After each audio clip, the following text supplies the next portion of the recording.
All right, let's go ahead and continue on our lesson for this week. So, of course, I mentioned user experience, right? So, I work in a small company, so my team is very small, so I actually have to wear a lot of different hats. Not only do I have to implement the UI, right, actually build it through code, but oftentimes I'm the one also designing, making decisions about where everything goes.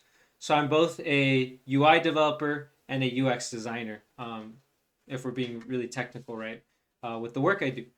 Of course, if we split up those roles, right, if I had someone doing just the UX design, it would save me a ton of time. Um, and typically in large companies, we're talking the Googles, Amazons, right, Netflix, they're going to have different people, entire teams even, right, just working on UX design and having a separate team actually code up those designs. So yeah, there is roles for this where all you do is design what goes on the screen. No technical expertise needed, no coding background, uh, not even before or on the job, right? And sometimes UX designers get paid just as much as your developers do. So definitely a role for you to explore if you're interested. We'll be looking at those at the end of this lesson. We'll look at some different roles under software systems. So UX encompasses various aspects of the interaction that users have with the products, with the applications, right, the software. So that could be design, functionality, usability, and accessibility. We'll talk about those in the next slide. But overall, the goal of user experience is to make products that are pleasant to use, that are easy to use. Because when they're easy to use, pleasant to use, you're going to have really happy customers. So key elements of UX, we have usability, design, interaction, user research, and accessibility. Usability is how effective, how efficient are those interfaces?